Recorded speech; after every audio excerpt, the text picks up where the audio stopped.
Je voudrais réagir, tout à l'heure on parlait de contenu chaud et effectivement des contenus froids. Généralement, effectivement, sur les sites, on a beaucoup de pages qui sont vraiment statiques, peu mises à jour.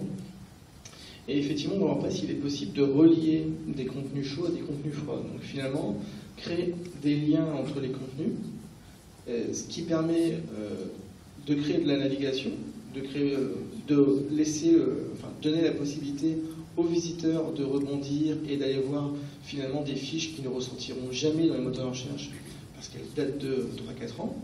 Donc grâce à des actualités, grâce à d'autres contenus, on peut faire de la relation. Donc ça c'est quelque chose que WordPress sait faire avec des liens entre les différents types de contenus.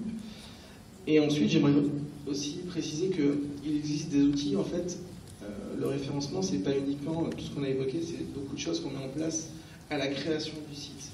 Il y a aussi des outils pour finalement suivre un peu les évolutions et voir si le site se comporte bien en termes de référencement.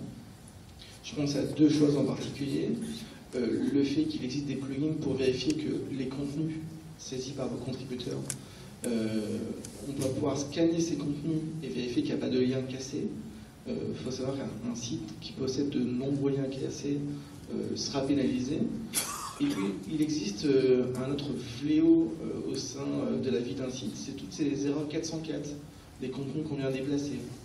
Et donc, il est possible, encore une fois, via des extensions de la communauté, de monitorer et de savoir que j'ai des erreurs 404 et facilement, depuis le back-office, je peux savoir c'est quoi les URL qui partent en 404, d'où est-ce que viennent les personnes, et créer une redirection vers un contenu existant du site, soit parce que le contenu a été supprimé, soit parce qu'il a été l'URL a changé. Donc tout ça, c'est des outils de suivi du référencement.